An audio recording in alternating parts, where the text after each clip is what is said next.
improving lives by stimulating growth, building resilience, and optimizing our resources for tomorrow. Together, let's shape a more prosperous and sustainable future for West Africa, where every completed project is synonymous with everyday development.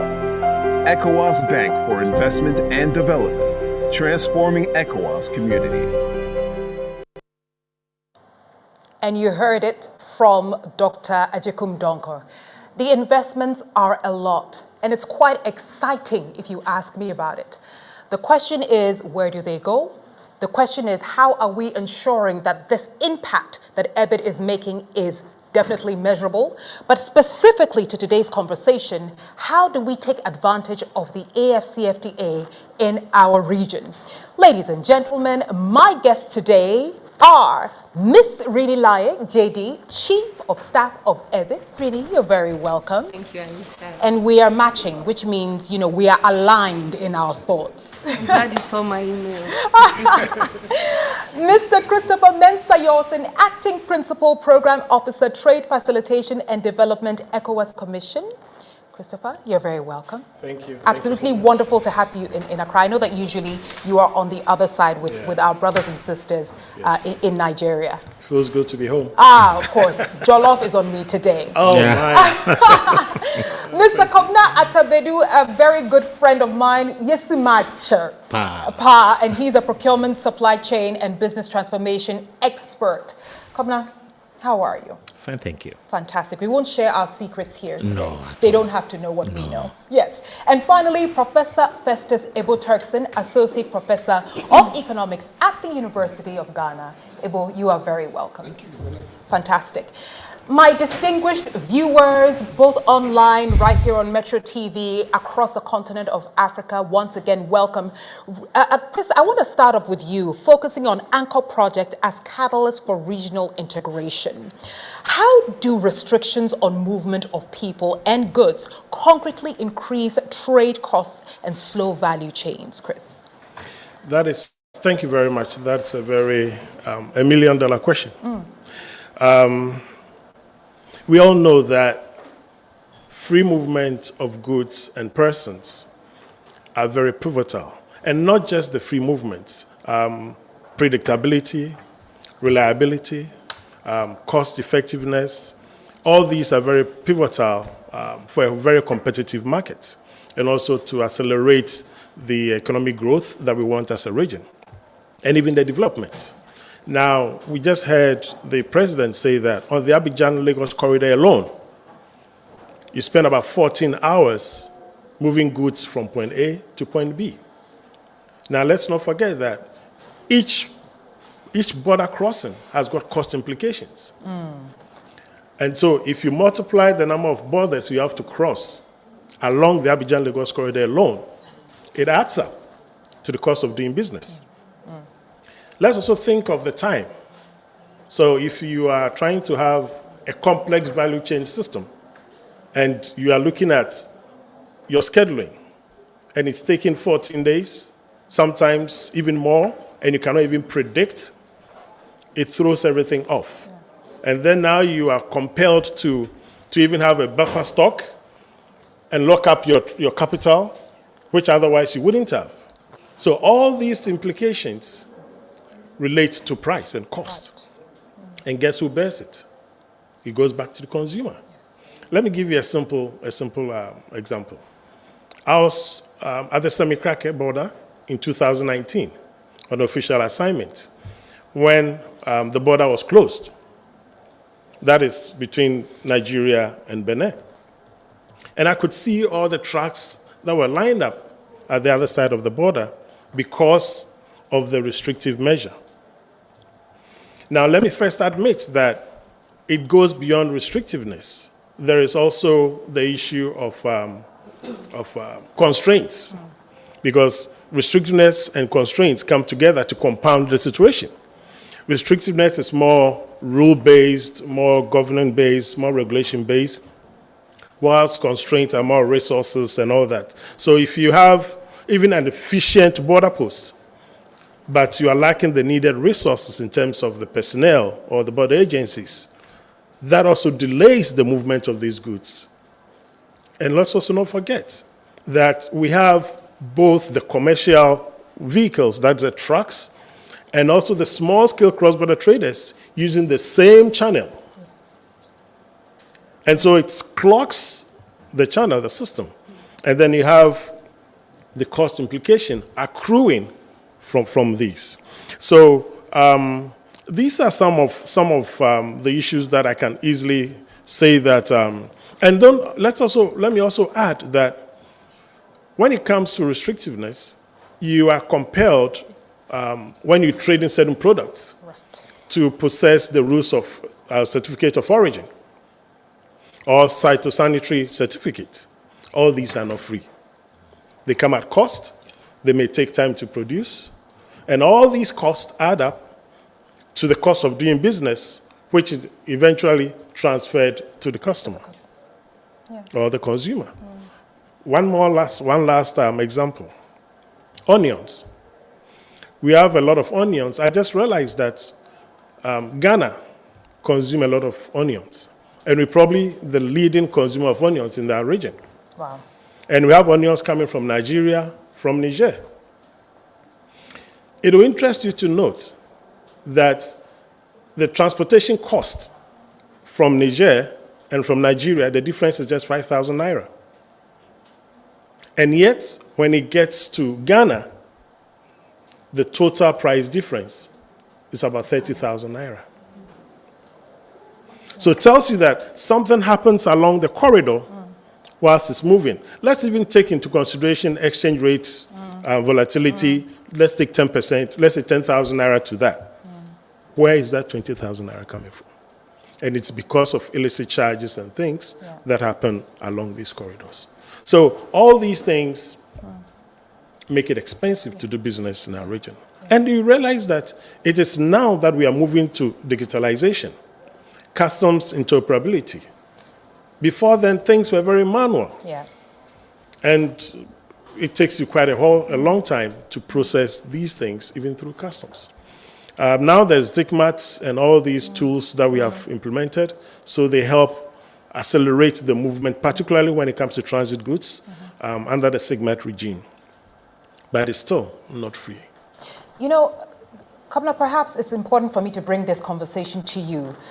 Chris has done a fantastic job of talking about the ultimate cost is borne by the consumer. So clearly, what increases the 5,000 naira to 30,000 or the $5 to $300 are the bottlenecks.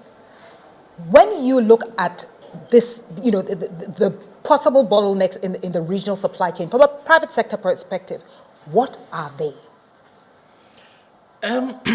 The challenges are myriad.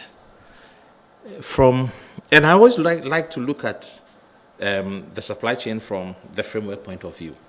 So Michael Porter gave you a framework that says that you have to get goods into your organization, through your organization, out of your organization, through your distribution partners to your customers. So at any point in time, goods are moving. Now, how do you move them? The biggest bottleneck in our sub-region is the road network, because unfortunately, we have only one transportation system that serves the sub-region. We don't have rails, we don't have inland water, we don't have sea freight. It will interest you to know that if I want to ship something from Accra to Port Harcourt, it has to go to Europe before it comes back, and vice versa. Meanwhile, they are just next door. And that is the modal system we have. So you only have to use roads. We haven't designed our roads with regional integration and regional transportation and the freight of goods as part of the design system for the roads. So you would notice that the motorway has deteriorated very fast, but only on one side. The side that moves goods from the port to inland is where you have the deterioration of the roads. When you are looking at the other side that is going back to the port, they are usually better because this side was not designed to bear that kind of load that it is bearing now. So the first problem we have is the weak logistics systems that we have. I have worked in an industry which was who deals in dairy products and perishables. So if I move a truck from my distribution center it has to be under temperature control. And don't forget, when it comes to perishables on the move, if you see a refrigeration system, it is not because it's a deep freezer. It's only creating an ambient environment in the truck to maintain a certain temperature. The longer it stays on the road, the more it loses that temperature. So I can't afford to be on the road beyond a certain point. So if I get to, so I'm shipping to Abidjan, and I can get to Elubu, and I get to Elubu, the president mentioned 14 hours. Yeah. I have spent 2 days at the border before. After I had crossed Elubu and I got to the Abidjan side, 2 days, because 2 regulatory players are fighting jurisdiction over my goods. So if you have to go through that, how are you going to get that perishable good? It means by the time it gets to my cold rooms, it's lost temperature, it's gone beyond the acceptable phytosanitary standards, and that whole shipment must be disposed of, and that is cost to private sector. So it tells you the nature of the problem, and that is just one. The second one is the border and the regulatory unpredictability. So because the routes are bad, ideally you should be able to tell that if I set off, it will take 4 hours or 24 hours to get to my destination. I can't predict today, because personally, I ordered something I couldn't find in the Ghana market as an individual. I found it in Lagos. They put it, it took 3 days for them to get a bus to put it on as an unaccompanied cargo. They got to Cotonou, and for some reason, at the Cotonou border, it was held. 2 weeks, 10 days, it was sitting at Cotonou before it was released. Why? I don't have a clue. I don't have an explanation. But that on a small scale level, and don't forget, in our sub-region, our businesses are not large-scale businesses. They are all micro, small, or medium-sized companies. So if a micro or a small, medium-sized company is relying on regional supply chains to supply into their production system, and you're expecting input raw materials to come in for me to do production tomorrow, and it gets stuck at Cotonou for 2 weeks, what happens to my factory whilst I'm waiting? So that is the nature of the problem we have in the region. I can go on there. We have standard issues as well. So I gave an example of one instance where we have an HS code for a particular product, and in Ghana we use that HS code. It crosses the border to the other side, which is Francophone, and they are saying that don't use this one, use this one. How do I process it through Ministry of Trade on the ICOMS under this HS code? And then it gets there, and I have to wait for them to change it to align with their system before it can be accepted into their country. And these are some of the problems we have. Then I spoke about the SMEs and their lack of structure, governance, financing, working capital. So they are undercapitalized to do the regional trade, because that gearbox I ordered, for example, because it's a small or micro business that is selling spare parts, I have to pay cash. So I haven't seen goods, but I'm paying cash. They are not doing letters of credit. They are not doing all those things that will safeguard my risks. They are not there. So I have to pay in advance. If it comes and it is what I'm looking for, God bless me. If it is not, what remedies do I have? Start the process all exactly. over again. Then also a general lack of visibility. We don't have the electronic data interchange systems that would allow you to know that this shipment has taken off, it is going here. Someone at the border should know that the shipment is coming in and it should be here at this time. You can actually track it as it's on the road. We don't have those systems there. So it makes it very difficult. So many different bottlenecks. But Rini, perhaps this is music to your ears, because then as EBID, you are handling a lot of anchor projects that would help facilitate or ease all these burdens. But tell us how these anchor projects are defined. Are you looking at impact? Are you looking at readiness? Are you looking at bankability? What is or are the criteria? Thank you for that question, Anita. So an anchor project must have all three. A bankable project without impact is just going to be a transaction. A project that has an impact but is not ready will not be implemented. So these are some of the considerations that we have at our level at the bank when we are looking at projects. A key example of this being a few days ago, we received a delegation from Taraba State, Federal Republic of Nigeria, and they came in to sign a $268 million project, an integrated package. It has an agribusiness component for a processing facility for rice, accompanied by 10,000 hectares of an irrigation scheme. We also had an industrial park being constructed, and then a portion of the proceeds are going to go towards a solar plant, 50 megawatt solar plant. So these are the kinds of integrated projects that we need to see. In terms of impact, you have a project that is going to supply electricity, expand to about 390,000 people, 200 public institutions. In terms of job creation, this is a project that from the development stage to the operation stage will create about 16,000 direct and indirect jobs. So a big impact in terms of what the project is going to do in that landscape. And then you also have something that is ready. By the time we signed this, feasibility studies had been done. Environmental impact studies had already been done. All of these factors have to come together for us to see the right type of anchor project. And it's when we have such packages that we see something that is scalable, something that can be reproduced in our economic landscape so that we have regional value chains being developed. We are linking key sectors. We're doing agri-processing at the same time as energy. And it's in this interlinking that we'll see the type of impact and what we truly call anchor projects. And again, going back to that readiness piece, it cannot be just within the conception or within the description of the project. One of the things that Dr. Georgie Dekumdonko, president of EBID, just spoke about was really giving ourselves timelines, that 12 to 24-month window. That is very key, or else we will keep having conversations about the key projects that we need for our region to really move forward, and they will just be conversations. We won't actually get to the implementation piece. There will be conversations, but we have to get to implementation, and we have to do it the right way. Perhaps that's why I'd love to bring you in, because research will guide us. Research is essentially our compass. And you've researched extensively on trade integration.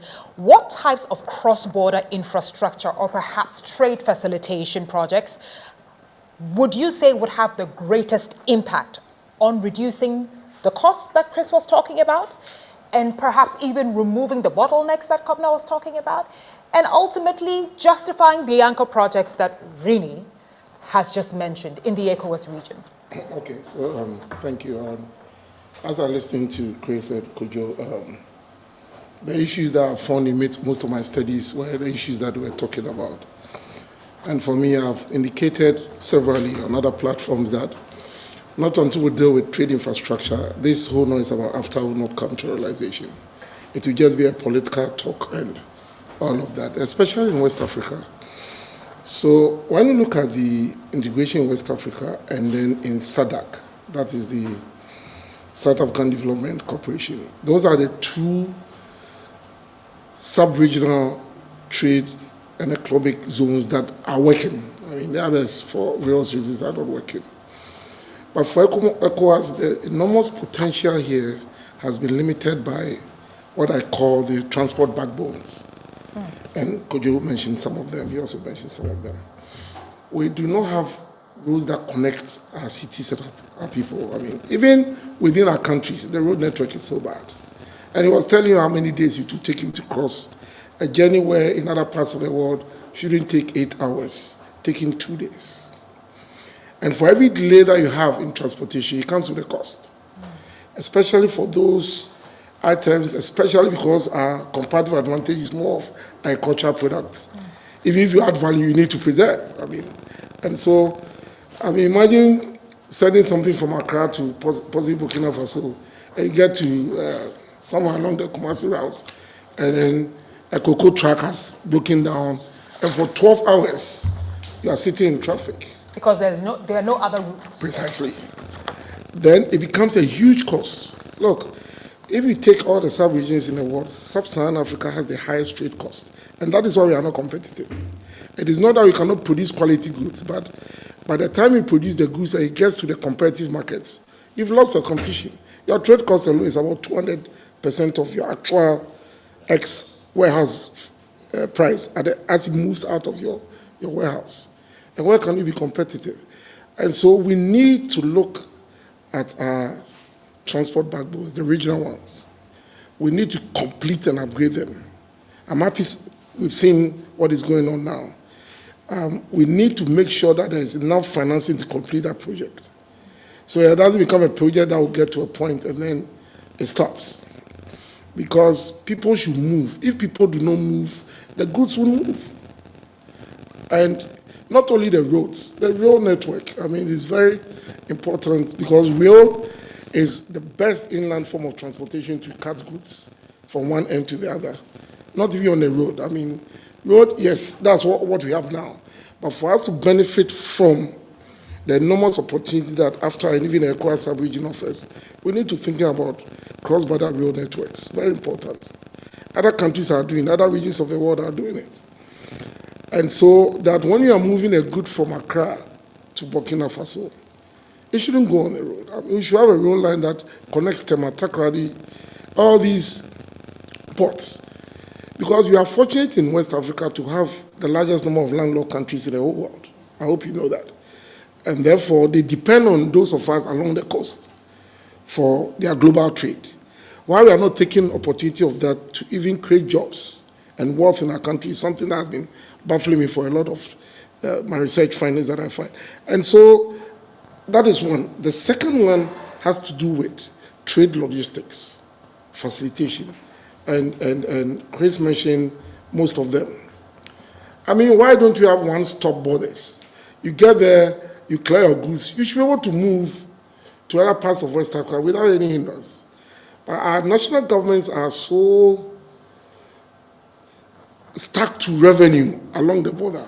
I like how it took you a second to find the right word. Precisely. I mean, they do not want to cede. They put up all the political talk.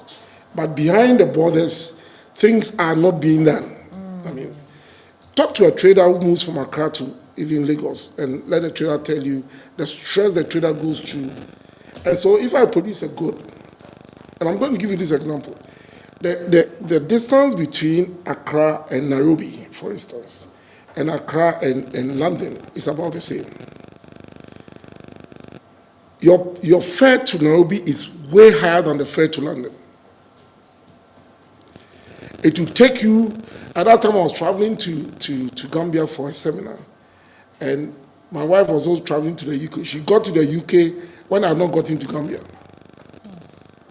And it is too expensive to make those travels. So when I produce a good here, and I have two customers, one in the UK and one in Gambia, I'll send a good to the UK, because it is faster, it is cheaper, and that is why we are not trading among ourselves. It's not that opportunities are not there, but it is too expensive to trade among ourselves. And so if we do not look at trade logistics to ensure that those policy-related barriers, and I'm calling them policy-related because it is policy that has built those barriers. If our governments will not put their political will to their policies to make sure that when we mean one border checks and a car leaves Tema and it's been checked for everything to go to Burkina Faso, nobody should stop the car on its way. We have trackers to track these containers. I mean, so they should move. I mean, when you look at Europe, EU for instance, transports move across the border just like you are moving from Accra to the central region. Yeah. I mean, nobody stops you. Nobody stops you. The goods are going to a destination. They need to get there as soon as possible. But yeah, you get there, the customs will tell you that we've not been told we have to do this, so we are going to check. And at times they're haggling, like you said, over who has. Yeah. These are all the trade logistics that impose cost. Okay. Third, energy is also key. If we are going to be competitive, we need cheaper energy in this sub-region. We need to harness the potential in the sub-region to generate enough power to support our industrial hubs and the firms that we need. We cannot import goods and then retail them. I don't think that is the essence of the after. It's not just trade, it's also production to trade. So we are not just saying that let me import goods into Ghana and then the goods I import, I'm going to retail them in another part of West Africa. We should be producing, adding value to what you produce here. There is no reason why, if Ghana is producing fruit juice or Nigeria is producing fruit juice, we should import fruit juice from South Africa. I'm not saying that we shouldn't do that. We should harness the potential in West Africa for us to make the AFTA work. And I've said that if these regional economic communities do not work, the whole AFTA project is going to fail, because charity begins at home. So if 17 countries cannot come together and trade more fluidly, how do they trade with other parts of the sub-region? So energy-related infrastructure is key. It's also something that we need to look at. Now technology is coming up. How do we take advantage of digitalization to reduce the cost of business processes? At the ports. Now Ghana is doing something that is good. You can pay your duties before your goods get in and all of that. But is that what is going on throughout the sub-region? So it's important that we focus on these, because they are the reason why when I produce a good at my factory gate for $1, I have to sell it at $3, with $2 being the trade cost. And that is not well. If you take the EU, it's just 20% of their values that trade cost. So if I'm going to compete with a firm in the EU market, for instance, he produces at $1, I produce at $1. I can even produce at 50 cents. But when I get to the market, I'm going to sell at $2.50, and you can sell at $1.20. So who gets the market? Yeah. So these are the sort of infrastructure that we need to build within the sub-region. And we need our governments to be committed to put down some of their domestic revenue to facilitate the building up of some of these things. Yes, Governor. The EBID part is very critical. Because you see, when I spoke about the multimodal transportation, we spoke only about rail and all the land related. Now, to do trade in Africa beyond the West Coast, it has to be air, because you can't do road. Now, the reason why air freight is expensive is because we run different countries with different civil aviation services, and to use everybody's airspace, you have to pay, and they set the rate. So if I'm shipping goods from here to Nairobi, for example, I'll go through 6 countries. I have to pay civil aviation in all these 6 countries, and then pay for landing in Nairobi and all that, and that adds to it. So if you are competing in the global market with someone who is shipping from the UK or from the US to the UK or any European market, where they take off from the US East Coast, and then they are flying over the sea and they enter Europe, and Europe is one market, so it's one airspace. Just that transport element of your cost build-up, the difference is so huge. And in other parts of Africa, because you don't have direct flights, it means you have to move the goods and it will transit in another location. And between the transit time, the layover could be a day or 12 hours or 8 hours. When the person who is going to London took off in 6 hours, they are already there. So you find out that if AFTA is going to work, our airspace must be unified. And if I may, Chris. go ahead, there is good wisdom or good reason in the AFTA trying to rely, excuse me, on the regional economic communities as the blocks for AFTA, which means that as a region, we need to up our game. And if each regional economic community in Africa does what they need to do, AFTA will work very well. Let me touch on this aviation charges. It will interest you to note that from Abuja to Accra, which is about an hour maximum, 45 minutes. 1 hour, 15 minutes flight, is going to cost you more than flying from Abuja to London. Interesting. And if you look at this, and you're a business person, your goods are stuck at one border post, and you say, you know what, let me circumvent it and just air freight some of the items that I need for my value chain, look at the cost implication as well.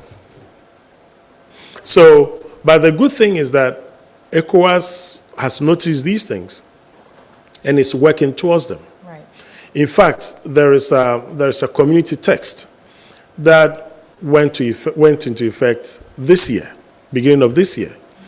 Now, what needs to be done when it comes to aviation to review those charges and all those things is for member states to start implementing those.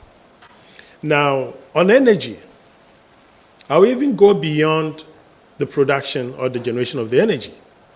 You know that once you generate energy, you lose some energy. In the course of transmission, you lose a percentage. And even at the time of consumption, there's also some loss there. We need to manage these losses along that chain. Yeah. Other than that, we'll have a lot of wastage, and what happens is that somebody has to pay for the waste. Yeah. Wow.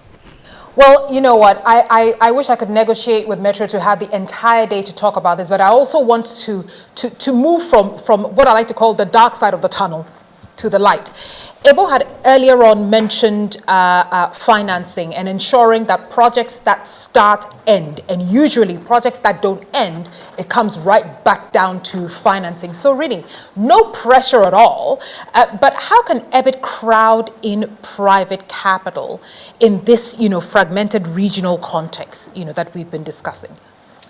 So the role of financial institutions like EBID is really that risk mitigation piece. It's one of the things Prof talked about earlier, that if you are trying to attract business owners to the sub-region and there's a lack of predictability, they're facing political risk as well, they have to come in with a structure that mitigates at least some of these risks to make them comfortable.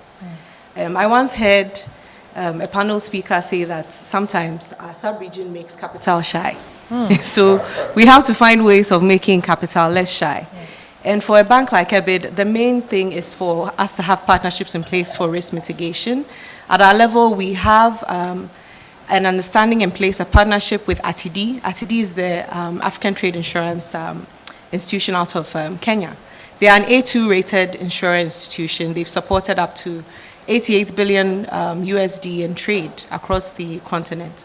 So we have a partnership with them which looks into covering that sovereign risk piece, the political risk, and then also the credit insurance piece, which is at the project level. And I think these are key items within the space for mitigation and making people comfortable. You can see the results of this. Last year, the bank was able to commit about 813 million USD for projects. We were also able to raise another 500 million USD, 510 million USD, and 310 million euros from partners in international markets. So again, these are our efforts to reduce the level of hesitation from international partners when it comes to investing on the continent. And in terms of our capital as well, we've been able to bring in additional capital. Last year, we did about 100 million USD in capital mobilization. So these are all the things that have to come into play if you are going to make people more comfortable with coming to West Africa, in this case, to invest. All right. Well, we're going for a quick commercial break, and when we come back, we continue the conversation. I'm going to start off with Chris here, who is representing the ECOWAS Commission, and we're going to go deep into multi-country project structuring and revenue sharing models. We'll be right back after this.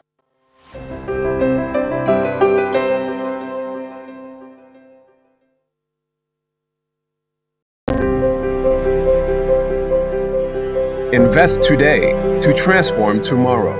For 5 decades, the ECOWAS Bank for Investment and Development, EBID, has been transforming investment into impact across West Africa. We are shaping a more prosperous future through infrastructure that connects nations, energy projects that light up homes, an agri-food system moving towards sustainable self-sufficiency, transformative investments promoting regional integration. We are committed to improving lives by stimulating growth, building resilience, and optimizing our resources for tomorrow. Together, let's shape a more prosperous and sustainable future for West Africa, where every completed project is synonymous with everyday development. ECOWAS Bank for Investment and Development, transforming ECOWAS communities.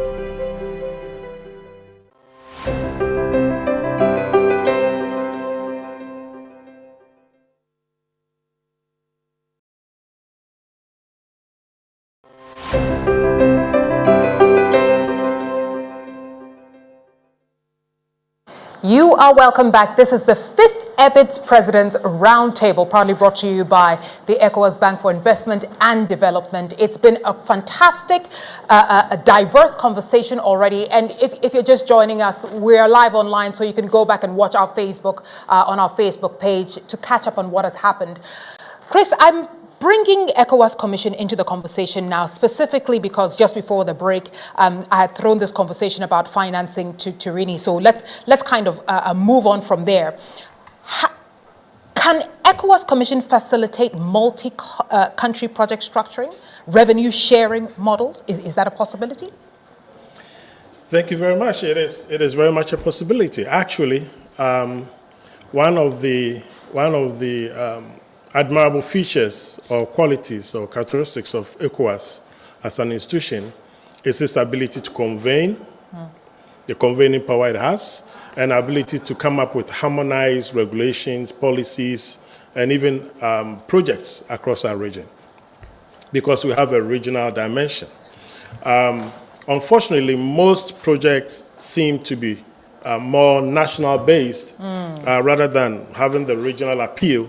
And when it's like that, it hinders the ECOWAS Commission from really intervening that much. Understood. But that said, we have, when we talk about our projects, we rake in other ECOWAS institutions like EBID. My dear sister has eloquently spoken about what they are doing in that space. I would also make mention of the PPDU, which is the Project Planning Development Unit, also based in Lome, which usually looks at infrastructure projects from roads, energy, water, and ICT. Now, at the Commission itself, there are a number of projects that we are looking at, which is multinational, or cuts across our region. For example, we talk about the Abidjan-Lagos Corridor Highway, which is a dual 6-lane carriage from Abidjan all the way to Lagos. And these are 5 of our member states. And it's just about getting constructed. So we have that. We also have the Praia Dakar Abidjan link, which is a multimodal, because from the Praia Dakar gives you the maritime link, and then from Dakar to Abidjan gives you the road network. So, and all these ones are being facilitated by the Commission. And we believe that once, these are just a few, we believe that once these are done, some of the concerns that have been raised here in terms of transportation costs, in terms of delays with all these movement of goods and persons would reduce. Now, let me even touch a little more on what I probably would refer as a softer project, which is the customs interconnectivity, Yes. which we are also doing across all our member states. We talk about some initiatives like the African Trade Competitiveness Market Access, which looks at value chain development across the region, and it's even linking to other RECs under the AFCFTA. So there's a lot that the ECOWAS Commission is facilitating. On that.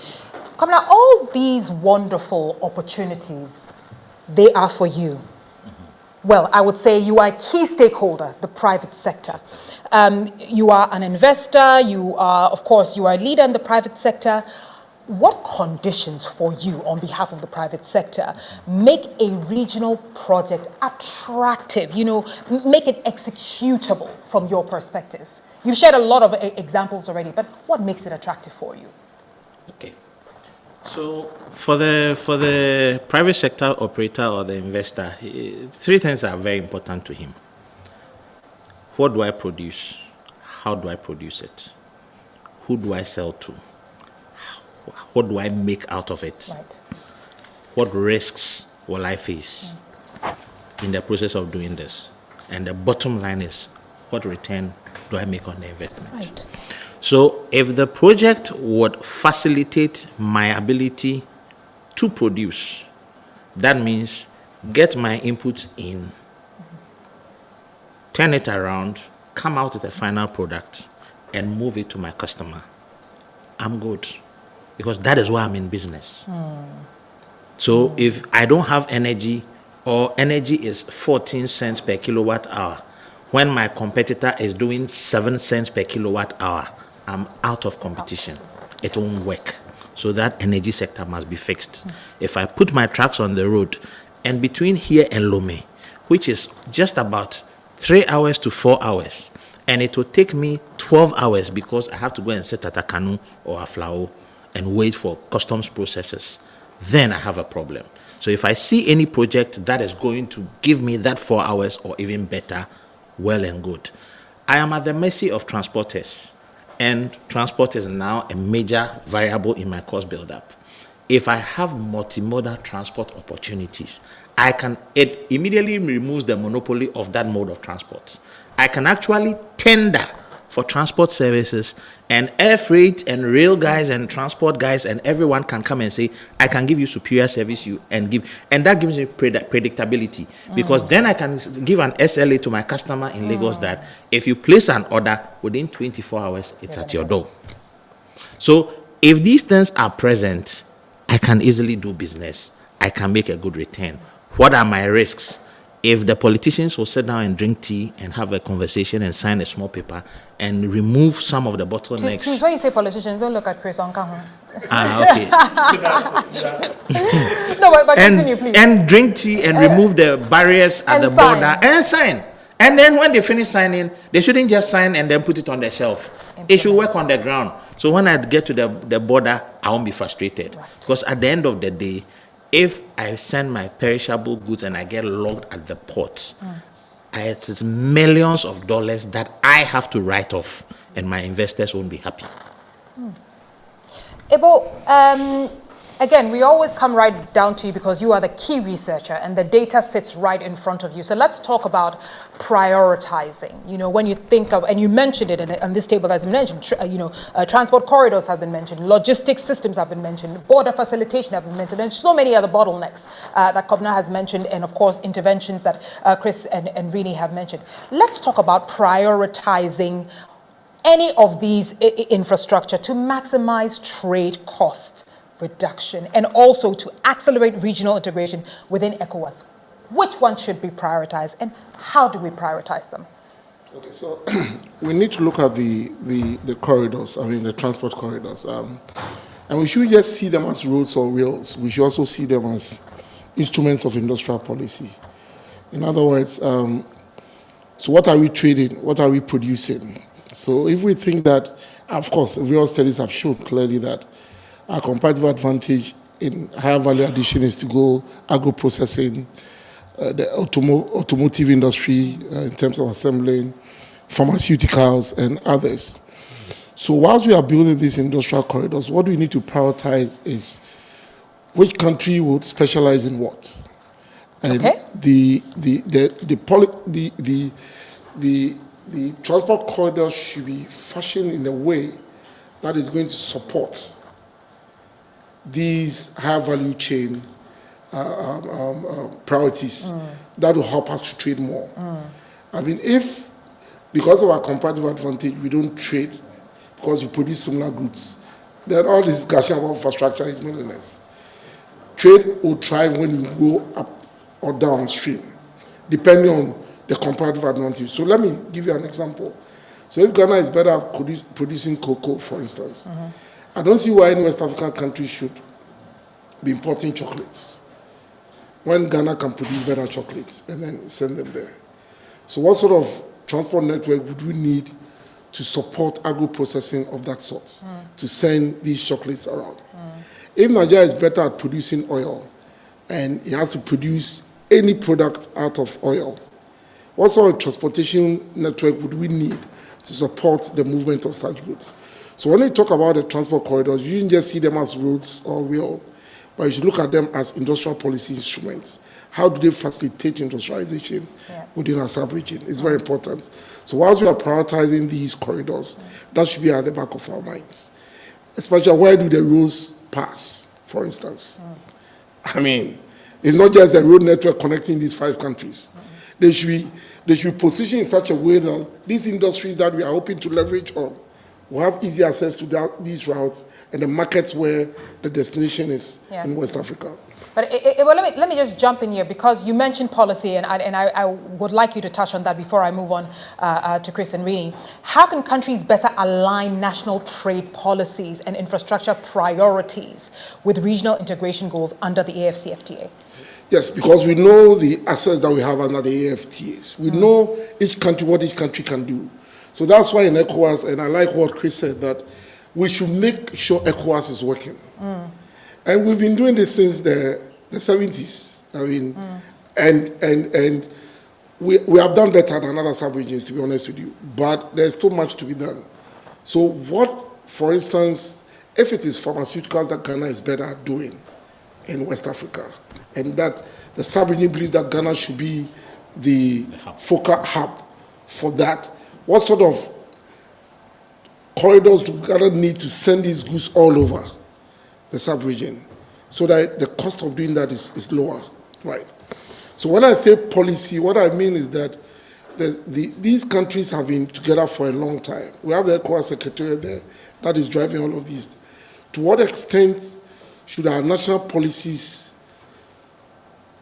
come up with national priorities that feed into the sub-regional priorities? Okay. So that it's not like we are doing our thing on our own. So that we know if Ghana is producing a Kumfi juice, for instance. Is that the name? Juice, yes. Yeah, Kumfi juice. And we need to send it to the whole of West Africa. What sort of transportation network? What sort of cold storage facilities do we have along the route? Supposing it's going to Abidjan, do we need a cold storage facility somewhere on the way so that when these trucks get there and they need to recool their goods, they can do that and move on? Why do we side these facilities? Do we just side them anyhow? Enable, you think that is doable? Why is doable? Other countries do it. It's doable. Other countries do it, other regions do it. Look, we pride ourselves in saying that we have the largest free trade area ever since the GATT was formed. Even bigger than the EU in terms of number of countries. So we are looking at a huge sub-region with almost over 50 countries that are coming together. Yeah. That should let us begin to think about these things. So let me come up, Pocho, before I bring you in. So let me just paint a picture and let me know if what I'm saying is right. Yeah. Ghana, we've got cocoa. Yes. So essentially, we shouldn't import chocolate from Nigeria, so to speak. Yes. As an example. Or no, we shouldn't import chocolate from Ivory Coast. Yes. Because we are competitors as far as cocoa is concerned. No. So Ghana and Ivory Coast will have to come together to decide that at what stage of the cocoa value chain would you? Is Cote d'Ivoire better at cultivating a raw cocoa than Ghana? Or is Ghana better? Then you move to the next stage. In terms of power, for instance, which country is producing power cheaper? So at the next stage of the production, which country will be better at producing the next stage, and then to the last stage? So what do I do with, if you're talking about cocoa as an example, Yes. Ghana, I have got cocoa, Ivory Coast, I've got cocoa. Yes. How do you decide who should maximize growing cocoa, so to speak, and who should maximize manufacturing chocolate? As for the natural resources, we all have it. So you cultivate the cocoa. The next level is adding value to the cocoa. Okay. Turn it to cocoa paste. Is Ghana at a comparative advantage than Cote d'Ivoire in turning to cocoa paste? If Cote d'Ivoire is better, Ghana should produce the cocoa, send it to Cote d'Ivoire for the value addition. Ghana shouldn't add value at the paste level because Ghana will do so at a higher cost than Cote d'Ivoire, right? ECOWAS. Let me. I feel ECOWAS is happy. Before ECOWAS responds, because I would add something that he would have to respond to. Okay, ECOWAS, pushing your Yes. So you see, when he's talking about creating this corridor, from a procurement perspective or economics perspective, basically he's talking about creating scale, economies of scale, and leveraging those scale. Now the benefit of scale is synergy. And so the private sector have actually gone ahead to demonstrate that it is doable. So in the last couple of years, if you notice, if you pick any Unilever product, you see that the labeling has been standardized. It is English and French. And so everything that is in English is in French. That is to ensure that that product can go into an English-speaking market or a Franco market. But everything is being produced from Nigeria. So if you go to Tema right now, Lever Brothers shut down a number of plants, and they are producing them in Nigeria, and they are shipping to all the West African countries. PZ has done the same. They shut down their factory in Tema, and they are producing. And it's a system that works. And it is a system that is working. Just that it is working within a lot of challenges. So if you take that product that has been brought in, the price we are paying on the market is because it is costing us more, even though from their perspective, economically, it is making sense because they have reduced the cost to produce. So he mentioned X-Works. X-Works is the cost as at his warehouse. So he's produced, they've done the business case you will build to be able to move your production from Accra to Lagos is because at an X-Works level, the unit rate of the product is far lower than if I produce in Accra. Yeah. So once he's done that, now I can ship it to Accra and add that landed cost to it. And I come and put my margin in Accra and I sell. If at that point he's able to do all of that and is still competitive in this market, it should just tell you what the cost of producing locally was and what we're losing.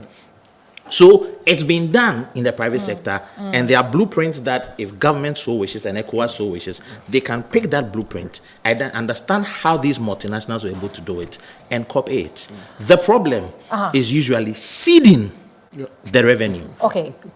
Hang on a because second. Shutting down the factory here means laying people off exactly. and all those things. Exactly. So when it comes to seeding that advantage you have to someone else, even though the synergy will benefit all of us, you lose somewhere. You gain somewhere, but you lose somewhere. Normally, we don't want to lose somewhere. Thank you. You've taken the words right out of my mouth. Chris, I'm not sure if you came here prepared to answer these kinds of questions, but and I'm so sorry, but we're live, so whether you like it or not, from the ECOWAS Commission's perspective, it sounds to me like these are potential commitments that can be implemented.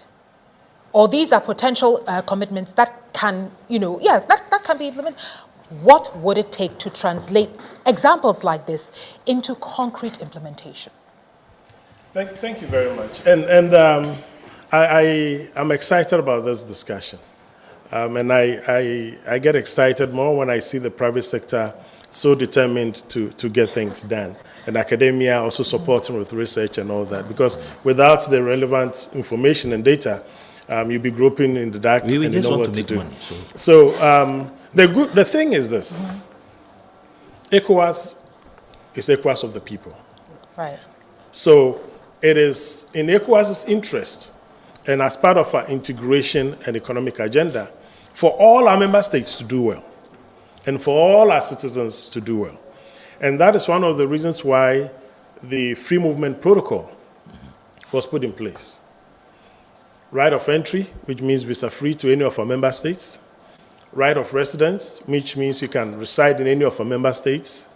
And right of establishment. Establishment, yeah. Which means you can undertake any legal enterprise in any of our member states. So if a business moves from Ghana to Nigeria, and a Ghanaian feels that, you know what, I can go there and take advantage of this market, it is legally possible. The good thing is that ECOWAS sees a regional space of about 400 million people. The question is, which country is willing enough to take advantage of this market size?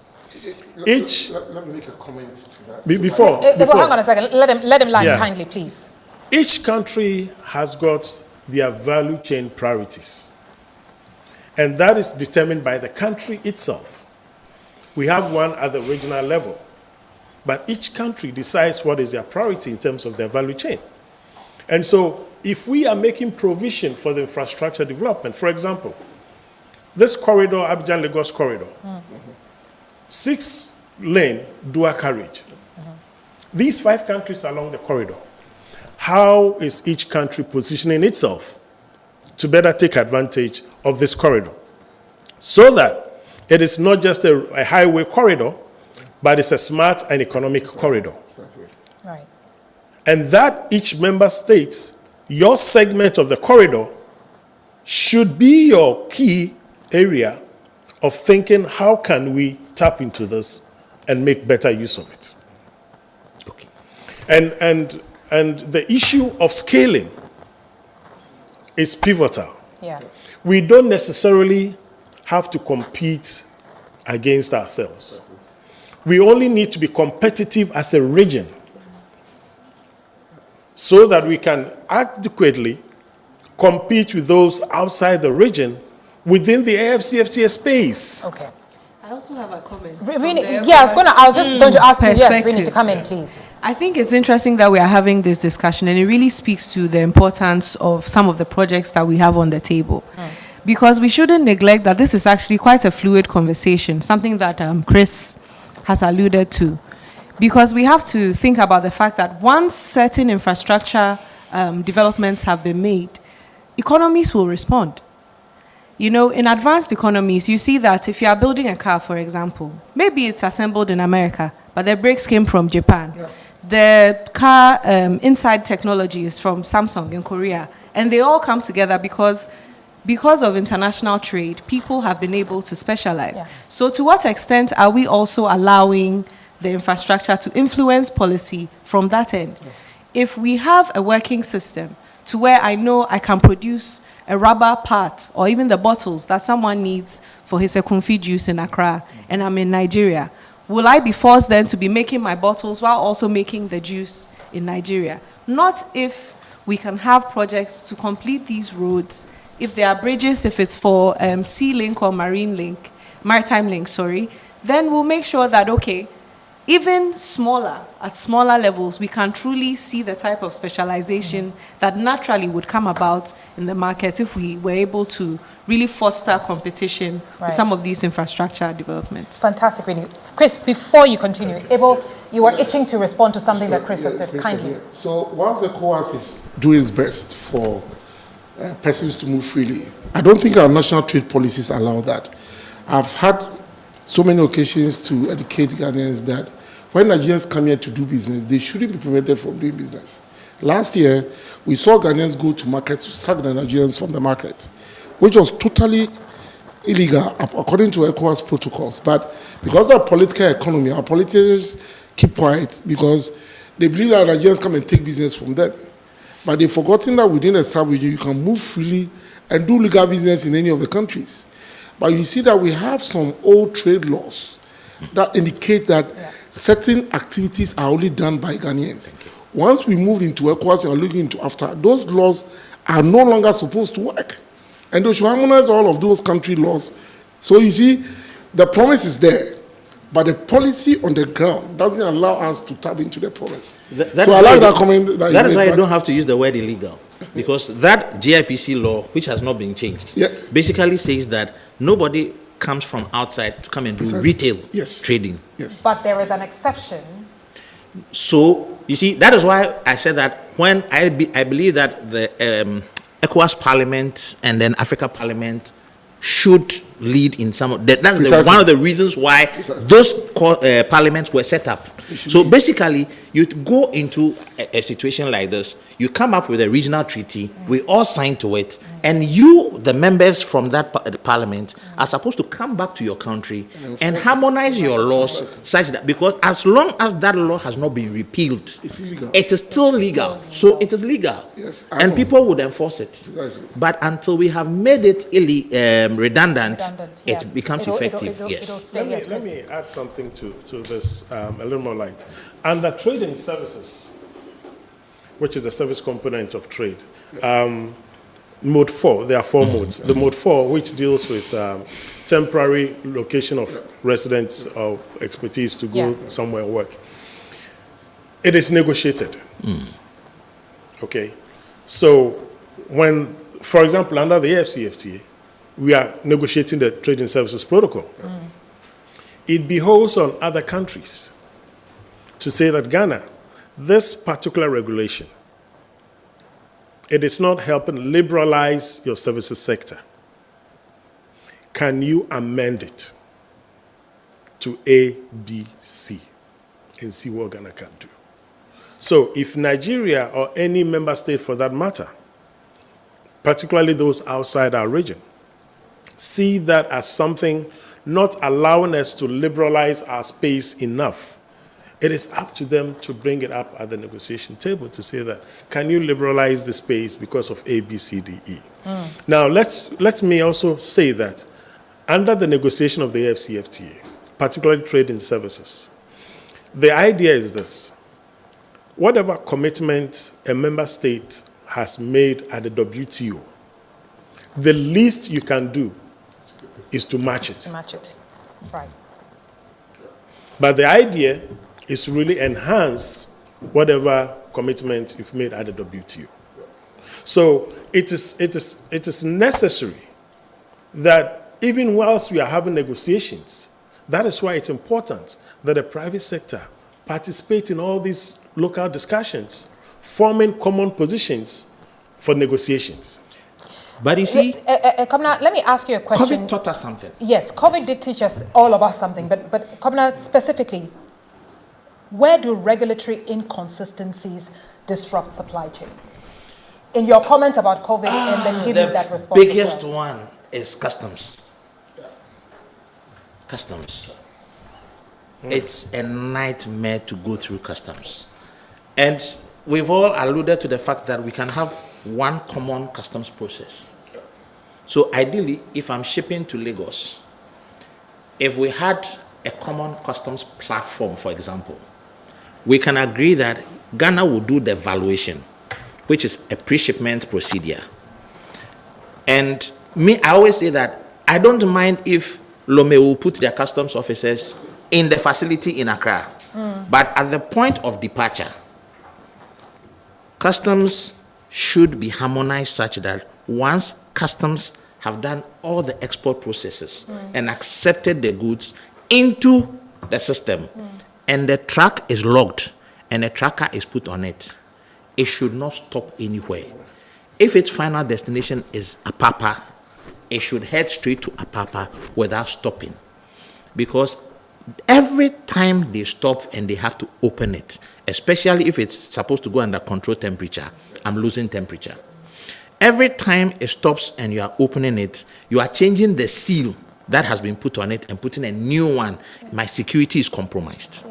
Every time you stop and someone opens it, a regulator wants to take a sample, a chemist wants to take a sample and go to his lab. And I have somebody ordered 100 pieces, I've shipped 100 pieces. It gets there and it is 95. Yep. Contractually, I have undersupplied. Right. I would face penalties as a private sector operator. So these are practical challenges that I'm facing when I have to go through all these hoops. And if we take those hoops from there, I'll be good. We hope that these will be resolved very soon. I'll explain to you why. One, all our member states, ECOWAS member states, are signatory to the WTO Trade Facilitation Agreement. In addition, they are signatory to the Kyoto.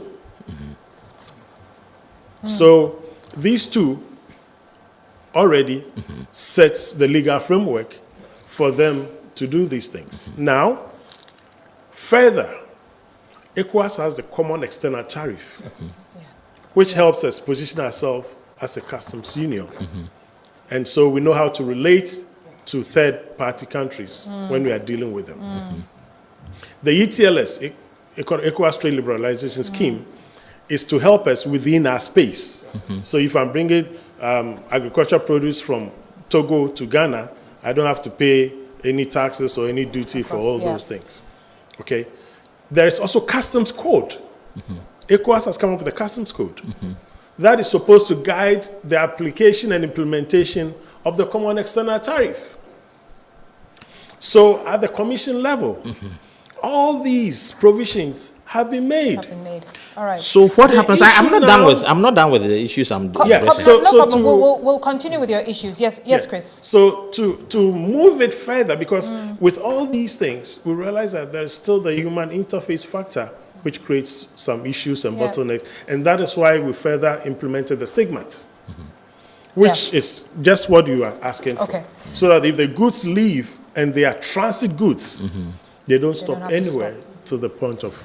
Commoner, I'm keen, hang on a second, kindly, please. Commoner, I'm keen for you to finish highlighting your problems. And then really, I'm going to come to you with the question of sovereignty. I mean, now what is clear is one region but hugely fragmented. So many regulations, so many different policies. Kamla, you are giving me a laundry list of... So after concepts procedures, you come to product standardization. So if you take this drink, for example, and you look at the label, you see that it gives you the chemical, the mineral composition, who produced it, and all that. So it's in English and in French. It's not standardized. So not every label in this country is like this. If we start standardizing, because you see, because of our SME business environment, I can produce a product without the intention of it going to Nigeria. But somebody would see an opportunity in Nigeria and would put it, a bag of Ghana must go bag, fill it up and move it to Nigeria to go and sell. Yeah. It gets there and the labeling doesn't meet the standards in Nigeria. So we have to standardize our labeling for all products such that once it crosses the border into Lome, it will meet the Francophone requirements. And you go into Nigeria and it will meet that environment. The next one is our logistics and the transport regulations, axle load standards. We need to harmonize it. We design our roads based on our axle load standards.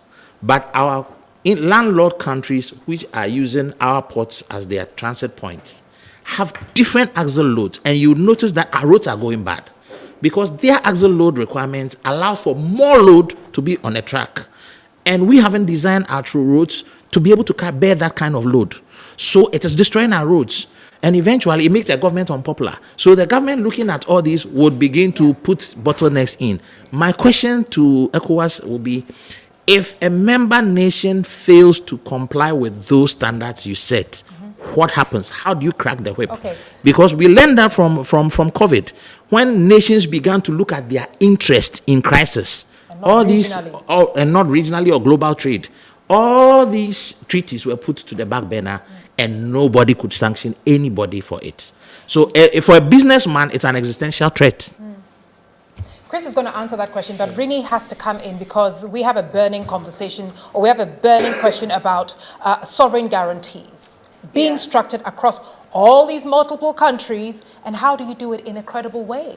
Yeah, so I just wanted Kwabena to get through his laundry list so I could also take note of I have them. more. You want? We'll come to that. Chris, you have to answer some of them. Yes, every private sector laundry list is a list of bankable projects for me to keep in mind. So, but from on our end, one of the key solutions to the problems he presented, and we started that conversation earlier on, is to have a community guarantor.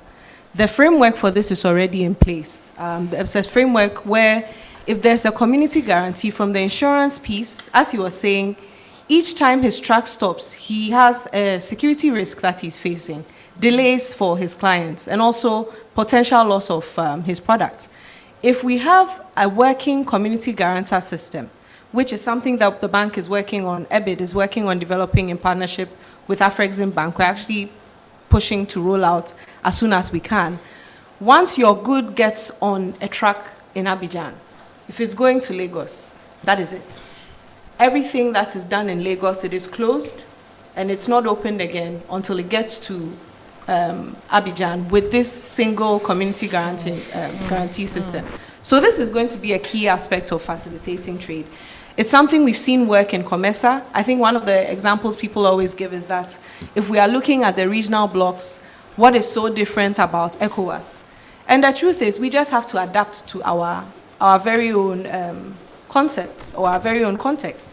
But we've seen it work in COMESA. This is actually in place. It's a $185 million facilitation project that is already working. Afrexim Bank has set up, and it's working.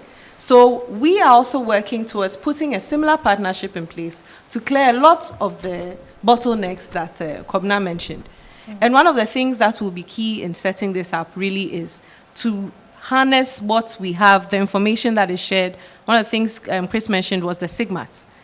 It's a database system where we are sharing information on our transits in between countries. But I think for now it's just 9 countries, if I'm not mistaken. So to expand that, to make sure we're covering all 15 of the ECOWAS countries, and to have a single guarantee system, that is going to be a key solution to this problem. And it's something that the bank is working on in partnership with Afrexim.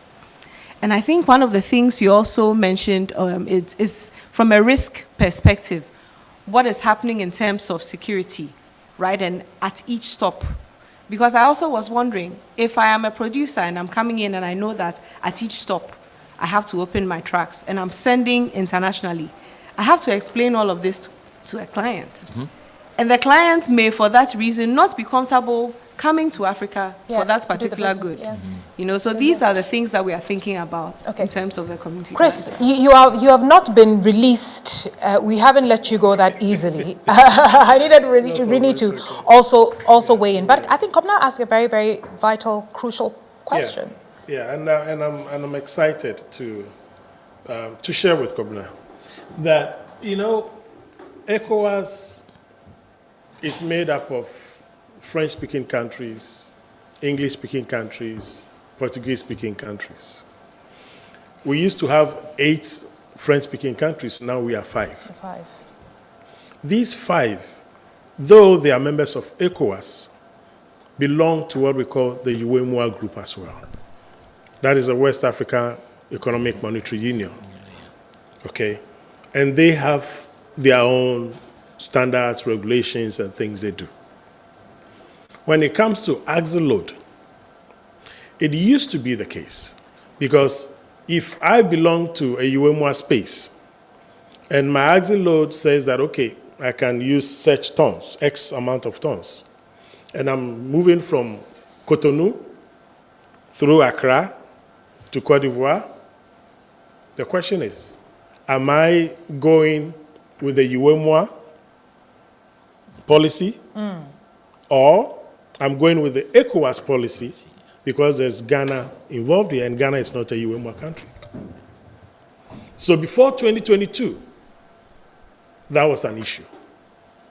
But since 2022, the axle load policy has been harmonized. So there shouldn't be. The challenge now will be implementation. Now, on the issue of standards, let me share that ECOWAS is bringing up what we call the ECOMAC. ECOMAG. Yes, ECOMAC. Mm-hmm. That is a quality mark, trademark.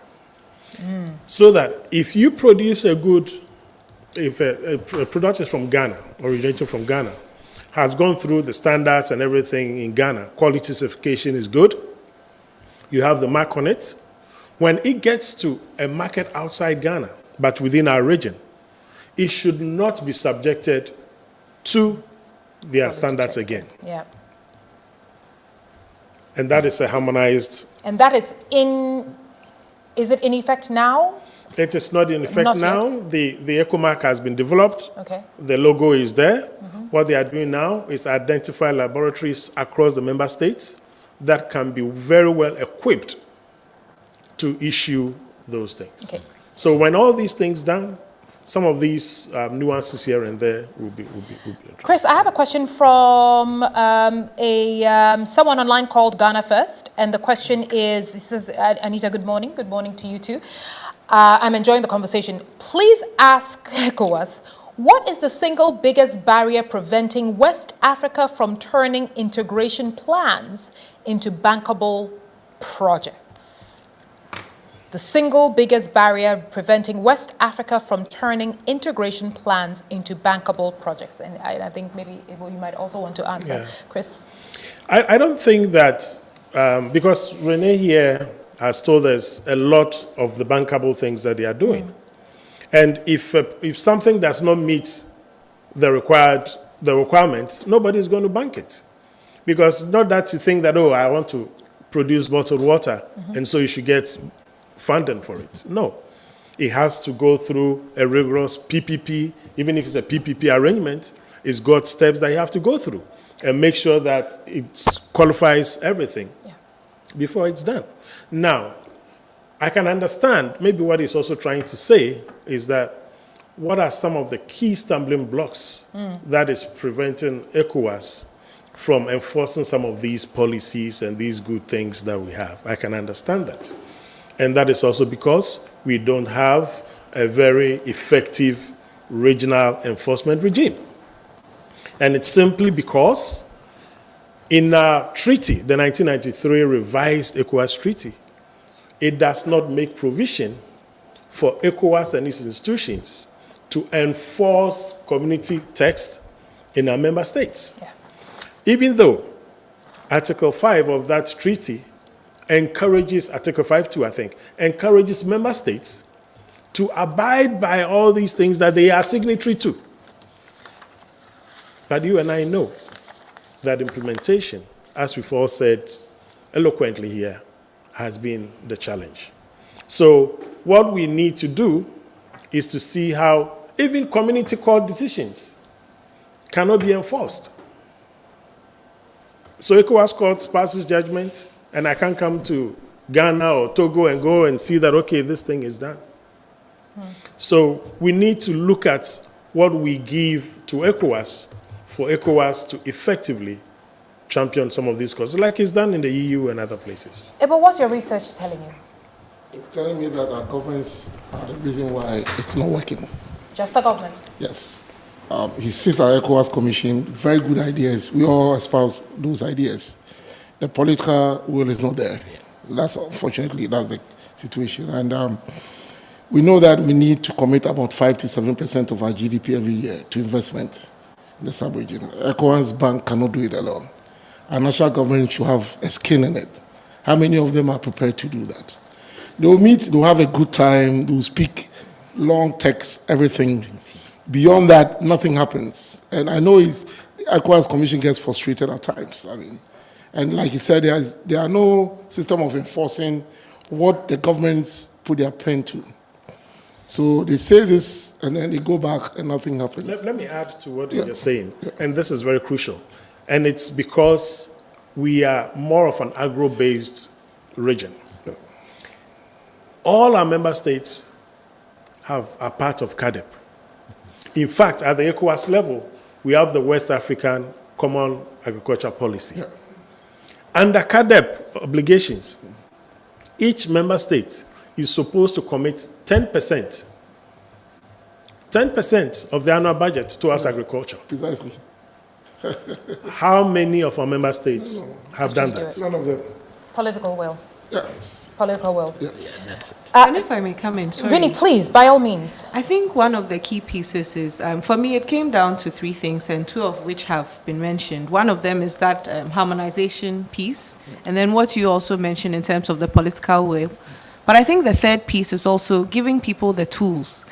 Sometimes we have very good ideas in place in terms of what we want to see, agri-processing, huge projects that can really change the face of the regional landscape. But the infrastructure is just not there. One of the things Kobna mentioned earlier is that if his cost of energy is much higher compared to someone producing elsewhere, it doesn't even make sense for him to start the business. And I think that's going to be the third very crucial piece. And it's also an opportunity for all stakeholders to come together. Like was mentioned, the development finance institutions cannot do it alone. They need partners both from public and private sector with the will to really push for the development of some of these key, not too commercial, may not make you so much money projects, but in the long term, very good investments that will show up really well for our future economic results. We call it public goods. It's only the government that should fund it. Thank you. They are not going to. I was going to say fund it. that, you see, the private sector, she can't pay the day. Yeah. The money goes to where it makes sense. Precisely. The two of you will become best friends from here. Kobna, I have a question for you. And I hold them to standards. We're holding you to standards. And ironically, the three of you are wearing the same color. But Kobna, I have a Yes. question for you from one of our social media followers.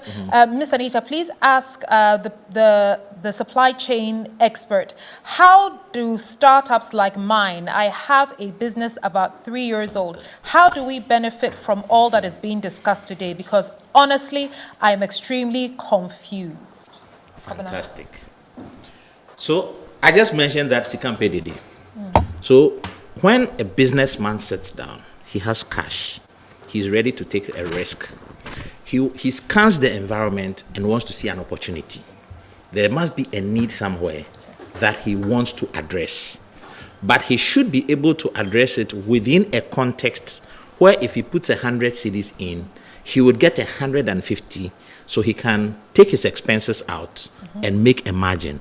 And if he doesn't make a decent margin, it doesn't make sense. And if he puts 100 in and he'll get 98, then he's not even touching it. That is where it is not bankable from the investor side. So for a SME, what you need to do, which is one of the things that is non-existent, is to have a database. For example, today, when I'm consulting for my clients on the trade side, and someone wants to either import or export, there's a database that I go to, and I don't want to mention it, but it gives me every information I would need about trade into America and out of America, trade into India and out of India. But we don't have a database like that here. Yes. So for a SME who wants to go regional, there should be a database where he can go and he will see that there's opportunity in Nigeria for cashew or for that or for that. And then he would begin to look at the value chain and see, what do I need to be able to produce this? And how do I get it to the customer in Nigeria? And if it makes economic sense, he takes advantage. If that is done, the next thing is capacity. So for example, our farmers, as our agro, we produce a lot of pineapples and mangoes and all these things and want to ship them to the European market. Before the European market will accept those goods, you must meet their rigid standards over there. So I spoke to 2 friends who are in farming now, senior corporate execs who have resigned, they are in farming now. And both of them were undergoing an audit 2 weeks ago because they want to ship their products to the European market. And they must meet that standard. We need that development, that training. There is export development, GECO, Ghana Export Development something. Yes, they are Ghana's export development organization, which is supposed to build capacity. We must build capacity for SMEs to be able to take advantage of these sub-regional opportunities for them to be able to. Ebo, you've got a question here. Anissa, please ask the professor, how do we get access to his research information? Oh, they are online. I mean, so I have over 30 publications on regional integration, all of that. So if you go to your university website, it looks for my name. You will find the publications there. Yeah. Another question for you, Prof. I don't see how Ghana and Ivory Coast are going to share responsibility over cocoa because they keep competing with themselves about who exports the most cocoa. So can he focus a little bit more on how that would work in his estimation? I mean, that competition is not relevant. I mean, who exports more doesn't really matter. And what we are talking about is the value chain. So if it's cocoa paste to the next level, who is better at producing it? And that's the example Kobna gave you, that if it will cost $1.20 to add value to cocoa into a paste per ton, but it will cost $2 in Cote d'Ivoire, there is no reason why the firm should set up in Cote d'Ivoire. They should set up in Ghana, export the cocoa to Ghana to add value to. And then it's even possible that I might go back to Cote d'Ivoire after the cocoa paste if they are better at making the chocolates. I mean, that's what is done elsewhere. I mean, if you look at even the US, and the trade that goes on in North America, for instance, and like she gave you an example, some of the cars that you find in the US are made in Mexico for a reason. The Americans can do it, but they see that part of it, a part of the vehicle has to be made there. Because it's done better there, and then US will do other parts of it. That is what I'm talking about. So I'm not talking about who exports more cocoa. And this fight between Ghana and Cote d'Ivoire about who exports more, of what relevance will it be to its people? Again, right. You know, we need to think about building regional value chains. Precisely. Because if one of the things that COVID taught us is about creating resilience as a region, okay? If we didn't have the informal traders who were just moving 1 bag, 2 bags here and there, during COVID when there was a lot of lockdown, food security would have even been an issue. So we need regional value chains that can support everything that we're doing as a region. And that is going to accelerate our integration and our development as a region and make us even more competitive. And we should also try and do away with the mindset where we think of quality only when we are exporting to our large trading partners. We in the space also need to consume things of good quality and of good standards. Let me now go to Makola and find products that have been rejected entering into Europe on Makola for me to consume when it was produced in my backyard.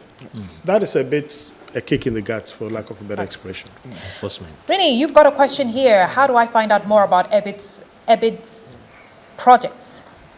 So, similar to Prof, we have a very extensive website, www.bidcebid.org. Sorry, Rini, please say that again, please. It's www.bidcebid.org, and you can find out more information about the bank there. We also have details on our processes for asking for a loan, the checklist and the documents involved. We host webinars regularly. If you're following us on LinkedIn as well, we have a lot of information available on our LinkedIn page. We also have a Facebook page. So whichever social medium you are on, you can find us there and get more information. Find that information. Okay, with only 6 minutes to go, we have a big question that goes to all of you. Komnan Pochata, 6 minutes, which means technically a minute and a half, if my mathematics serves me right. Really, we're going to start off with you. My big question, what is the one high-impact project that should be prioritized within the next 12 to 24 months to accelerate regional integration, and why? I will save you time because I've already mentioned this. I think the key for us is going to be this community guarantor project I mentioned that we're working on with Afrexim Bank, operationalizing that as quickly as possible. As I mentioned, there's a similar structure already in place in COMESA, and I think if you are very familiar with the trade system, you know it's quite easy for someone doing business in Kenya to expand to Tanzania. And because of this framework that is already in place, that's what facilitates. So for us, a key project is going to be this community guarantor system. But a second thing is also really pushing our infrastructure projects. The more we've gone into discussion, the more I've realized that anything that can be done by EBID and similar development finance institutions to cut back the time for them logistics of moving goods from one section of the region to the other is very key. So those are two-pronged approaches, pushing out more of our infrastructure projects and then making sure that we can cement the community guarantor partnership with Afrexim. Thank you so very look much. out for that. Thank you, Rini. Chris, what about you?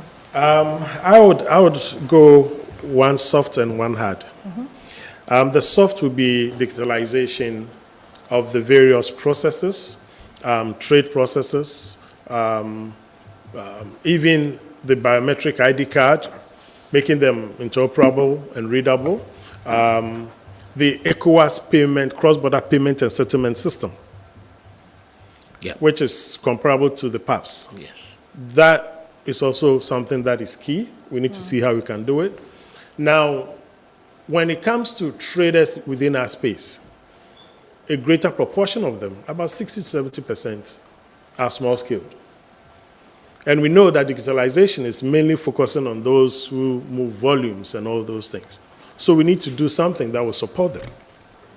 And that is making sure that we set up border information centers with its accompanying lanes as part of a comprehensive simplified trade regime, so that when they get to the borders, their processing is easier, simplified documentation. They don't compete with those huge trucks using the same lanes. They have services available for them that if you need somebody to help you fill a form, border information centers are there to support you.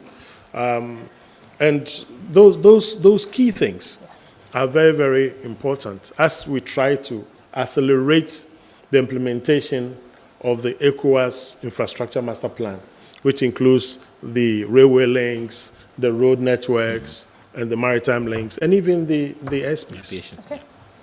Now, what would you say? Similar approach to his. If there's one project that needs to be done for this to be successful, is the trade corridor, the transport corridor. Right. That's it. But if you are looking for something that can be executed in 12 to 24 months, it can be the road.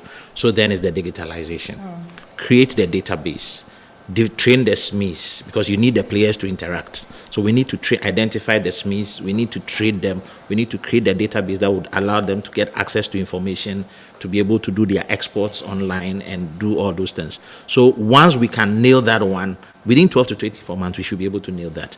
Then, when it comes to the road implementation, my question for you will be, you see, if we leave it to the individual government, competing interests will not let them do it. If EBID and other development partners will come together and own the trade corridor, you can have it as one big program or one big project and break it and implement them in each market and drive it from the center. That way, government doesn't have to compete with its interest to do that because they will always go on the back burner. But if we need it to work, it means you would have to lead in that one, run the project in each market. So if you have to do the procurement tenders in each market, do it in each market and break it up into lots and award them to individual contractors. They can all be working at the same time, and within 36 months, the whole corridor from one end to the other end will be executed. Let me add, give you a little bit, just 1 second, 1 second. The Abidjan-Lagos corridor is following a similar approach. There's a management committee, ALCO management committee, that has been set in place to do that, to manage it. And there are concessionaires around that. And I think it's going to be build, operate, and transfer. So I'm sure after 30 years or thereabouts, then they will transfer it to the national government for them to Then I have one advice. One more. Whilst you are designing it, they should not run through the existing towns and communities. No. They should run outside of settlements. Yeah, in fact, So there won't be interference. in fact, in Ghana, there's going to be a tunnel somewhere in the mountains that a study is already being done as part of the routing. Fantastic. Sounds like music to my ears. Ibo? You've said it all. I don't have much to say, but to say that I think that political will should be there, especially to harmonize our custom processes and procedures. One port should be something that we should be looking at, so that when any truck leaves any of our seaports, it should move to its final destination without any hindrance. I think that is something that our governments can do, and they should take advantage of digital technology to do that. Thank you so much. Ladies and gentlemen, I've had in the studio with me Professor Festus Ebo Turkson, Associate Professor of Economics at the University of Ghana. Ebo, thank you so much. I've also had the Procurement, Supply Chain and Business Transformation expert stroke specialist of the decade, of the century, Mr. Kobna Atabedu, a great friend and a brother to me. I've also had the Acting Principal Program Officer, Trade Facilitation and Development from ECOWAS Commission, Mr. Christopher Mensah Yawson. Thank you very much, Chris. Lastly, I believe the organization that has held this up, the representative of that organization in the person of the Chief of Staff of EBID, Miss Rini Laye JD, joining us for this 5th EBID President's Roundtable. I want to say a special thank you to my great brother at EBID, Angelo Dadzi, to my wonderful sister Anita Sambadala, and of course Natalie Lawson, the team that has helped prepare and put all of this together, of course with the rest of the team as well within the EBID infrastructure. If this is the first time you've heard about EBID, it's the ECOWAS Bank for Investment and Development. A lot of information is online. Go check it out. These conversations, this roundtable is designed to bring the information to your doorstep.